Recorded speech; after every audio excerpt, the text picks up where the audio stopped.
You know, I went to a museum the other day, the RAF Manston History Museum up there, and had loads and loads of planes in all various shapes and sizes. You can see the video of the walk around I put on the other day so you can see for yourself.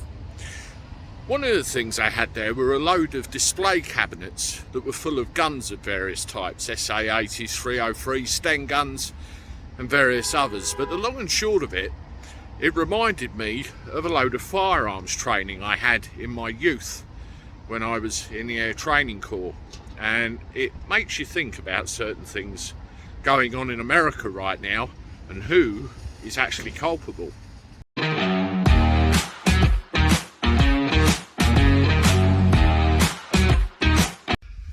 How do everyone? Welcome back to the channel for a Saturday. Hope you're doing all right. I've just done a Gatwick run this morning and just running around town doing a couple of bits. Well. Before I go any further, if you haven't done so already, please subscribe to the channel. Get the old subscriber-roonies boosted up. It's the only booster I'm concerned with, getting my numbers higher. Also, give the video a like, hit the bell for notifications as well so you can keep up with everything that's going on. I am getting some subscribers telling me that you're not always being notified of what's going on, even though you've hit the bell. So if you're interested in anything that I put up, maybe it might be an idea just to check the channel page visually every now and again to make sure you don't miss anything. Anyway, without further ado, yes, firearms, guns, those things that go bang when you pull the trigger.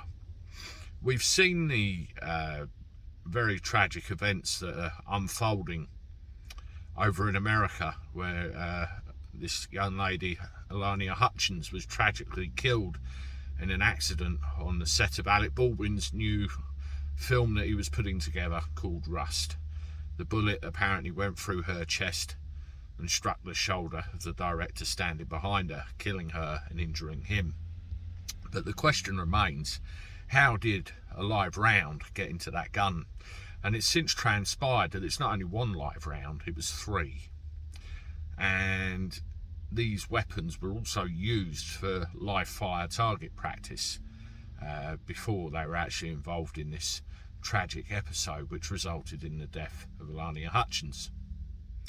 Now, there's been a very severe breakdown of safety protocols within this film set with regard to weapons handling. In particular, there's 3 main people involved in this incident. Now, I'll tell you from my point of view what should have happened.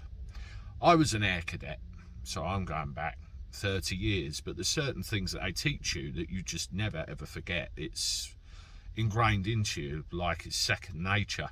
And one of the things is weapons handling and the way you behave around a weapon. I fired a 2.2, bloody bullets were like that, and I fired another thing called an L98, bullets were about like that, and I fired a 303 as well. But there's one common factor with a bullet: if you point it at somebody and pull the trigger, you will either seriously injure them or kill them, depending on what part of the body it hits. Undeniable fact. So we have to obey certain rules when you're on a range or in a controlled environment where your aim is not to destroy somebody. Very first rule: point that gun down range away from everybody. Don't point it at or near anybody. Have you ever seen a range officer kick off if he ever catches somebody doing that? Not a pretty sight. When that gun is handed to you, it has to be verified that it's empty and in a safe condition. Some of the guns I fired, you were given a clip, as the Americans call them, or a magazine with at least 30 rounds of ammunition in them. When you're finished with that gun, you need to take the magazine out, and in some cases pull the cocking handle to unload any spent cartridges out of the middle of the gun.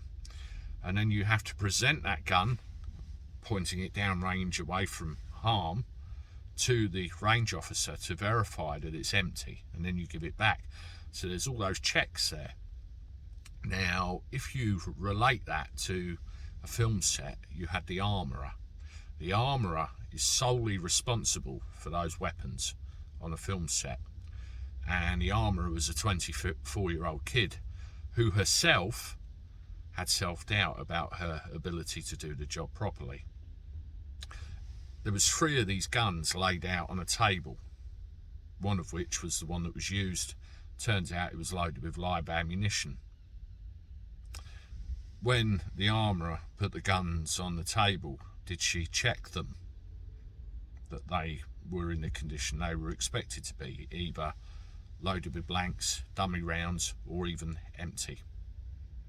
When the assistant director picked the gun up to take it to Alec Baldwin, in my opinion, he should have been nowhere near those weapons at all. It should have been the armourer. Did he check to see if the guns were in the condition they were expected to be? Empty, dummy rounds, or blanks?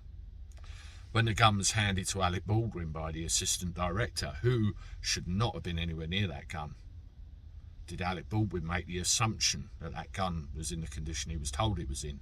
Did he ask to see it, the chamber, to check the bullets? Were they the right ones? Were they present, not present? Complete breakdown all the way through with these 3 people. I'm not accusing anybody of anything. I'm just making observations from an outsider's point of view, what I think went wrong. There's culpability there across each of those 3 departments of that film. Now, whether that's criminal culpability or civil culpability, or both, that's not for me to decide, but that's what I see. The number 1 rule with firearms: never assume anything. When you're given a gun, unless it's proven to you otherwise, it's loaded, and you treat it as such. Let me know what you think about the whole thing in the comments below. Interesting to see, particularly if you're ex-forces or anything like that. Let me know. Anyway, I'm off. I've got more stuff to do. Don't forget to subscribe, and remember the Ask Me Anything live stream coming in the week. I have to sort it out today, put in a date for it, and I'll see you soon. This is me signing off. Toodaloo.